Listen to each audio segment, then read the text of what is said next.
Não, hoje o mais provável que eu seja candidato a governador. É praticamente 100% de chance do Partido Missão ter a candidatura no estado de São Paulo.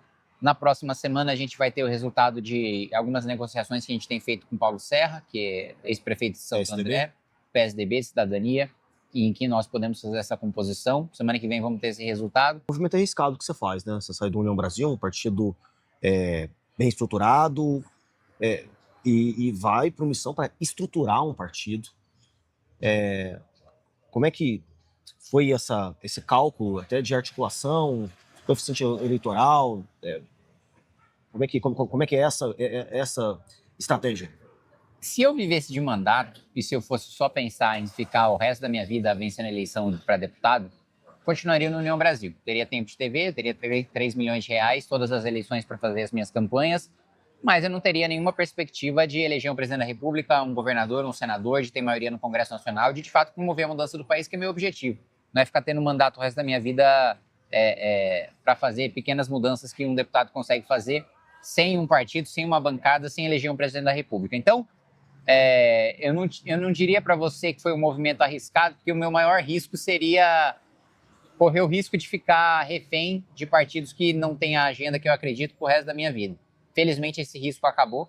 Eu estou no projeto que é o meu projeto de legado, meu projeto de vida, e o Partido Missão é a única maneira que a gente tem de estruturar esse projeto de país. Há uma pré-candidatura articulada ao governo do estado de São Paulo. Isso, pré-candidato ao governo do estado de São Paulo. E ela deve seguir até o fim. Surgiu eu vi uma coisa que o Arthur poderia talvez assumir essa candidatura caso ele conseguisse vitórias na justiça. Não, hoje o mais provável que eu seja candidato a governador. É praticamente 100% de chance do Partido Missão ter a candidatura no estado de São Paulo.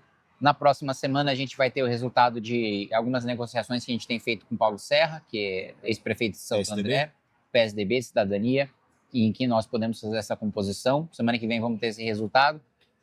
No final do mês que vem, a gente vai bater o martelo e transformar ou não a minha pré-candidatura ao governo do estado em candidatura. Hoje, como eu disse para você, as chances são ali de 80% da gente ter essa confirmação.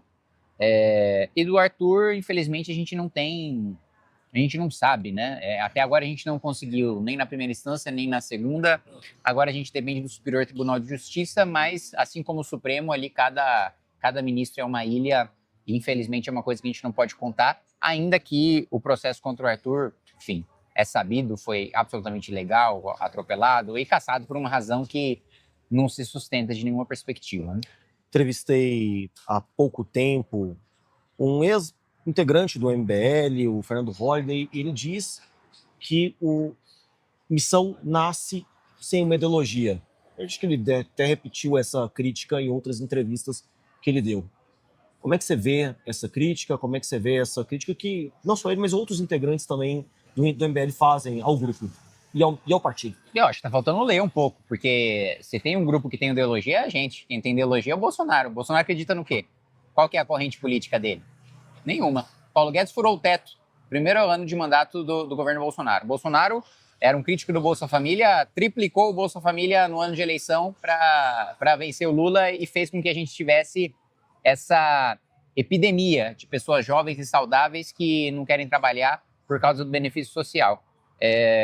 No âmbito do combate à corrupção, ele nomeou o petista para a Procuradoria-Geral da República, enterrou a Lava Jato, flexibilizou a lei de improbidade administrativa, perseguiu promotores que estavam combatendo corrupção, acabou com forças-tarefa ao redor do Brasil.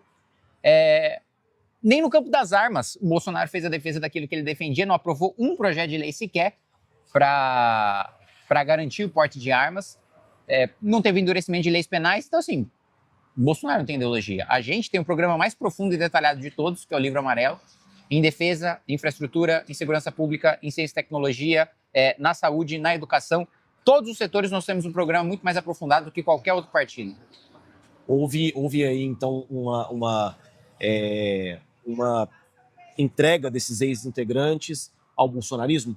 Não, sem dúvida nenhuma. É o caminho fácil, né? É mais fácil você colar no Bolsonaro, não ter nenhum trabalho, não ter nenhuma entrega, do que você seguir o caminho mais difícil, que é não colar na popularidade nem no Lula, nem no Bolsonaro, e ter que defender as ideias e propostas próprias. Você fala que o Renan Santos, inclusive, ele flerta não, mas ele atrai muitos votos de esquerdistas, por exemplo. Né? Sim, justamente porque A nossa pré-candidatura não se baseia no carisma do Renan, não se baseia na figura dele, que a gente vai fazer tudo que ele defende, tudo que der na cabeça dele, automaticamente todo mundo vai passar a defender. Não, a gente tem um programa e o Renan segue esse programa.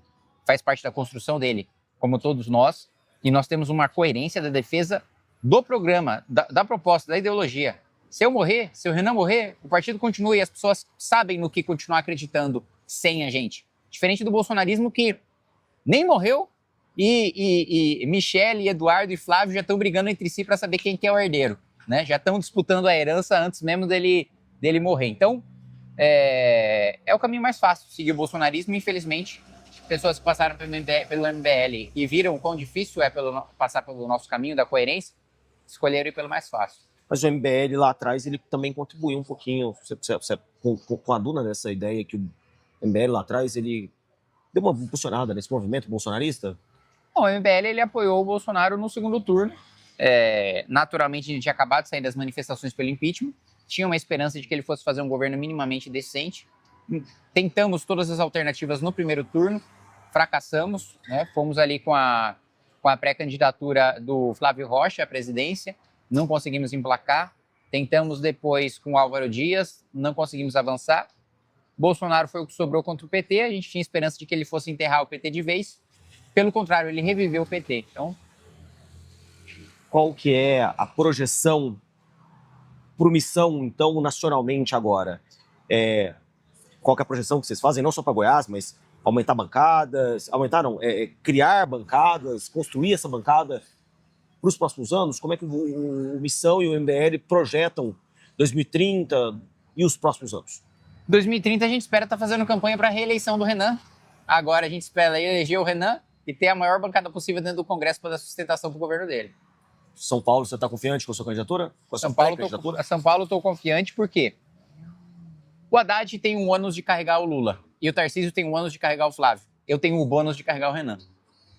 E lá, imagino que o MBL, todo esse grupo, esteja bem posicionado. Claro, foi lá que o MBL nasceu, lá que ele está estruturado, lá que elegeu seu primeiro deputado federal, seu primeiro vereador, seu primeiro deputado estadual. E é isso, pessoal.